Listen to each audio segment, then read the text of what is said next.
Hello, you're listening to Hugo Talks, Hart Perry University and College in Gloucester, UK, back in August.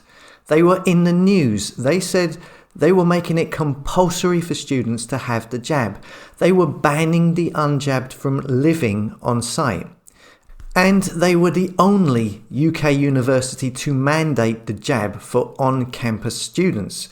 This, of course, caused a massive backlash, a public outcry over this, and they then quickly backtracked and said, oh no, they were not going to do this, and they allowed the UnJabbed students, some as young as 16, to move into their accommodation.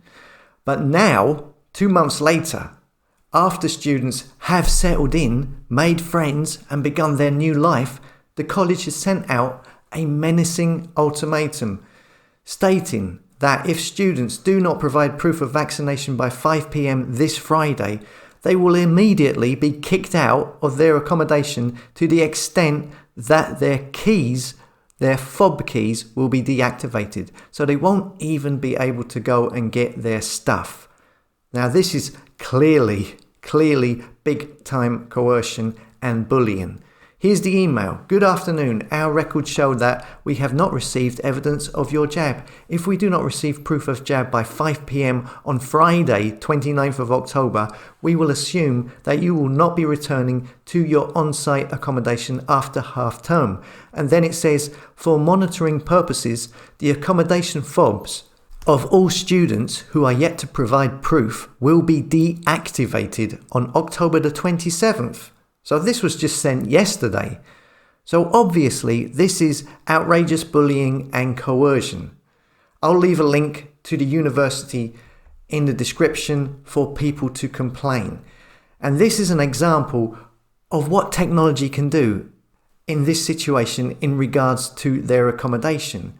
And what I've been talking about with the passports, the IDs, the social credit scores, the cashless society, and everything the government are trying to bring in.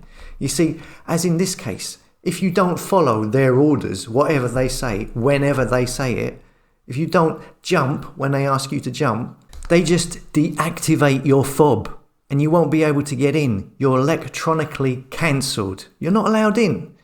And this is what I'm talking about with the passports. You don't follow the authorities' orders and your jab passport will stop working and you won't be able to access services or public transport. And if there's a cashless society, then maybe you won't even be able to access your money. Now, if you remember, I did mention I was going to set up a forum and I'm in the process of doing it right now. What I want it to be is I want it to be like a connections forum. A place for like-minded souls to find one another locally, to create support networks. I want that to be the focus of it rather than, a news, current affairs, posting videos, etc. I want it to be mainly about people connecting and helping one another out.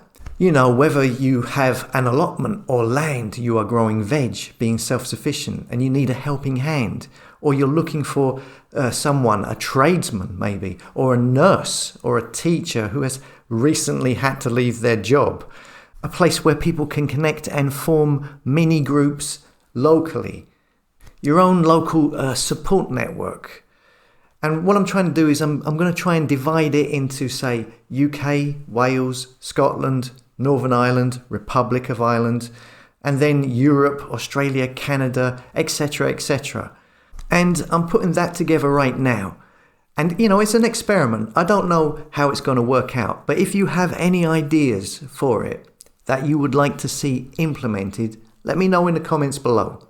As always, thanks for listening. Come and subscribe to the tribe at hugotalks.com, a place for like-minded souls who don't follow the fake stream media.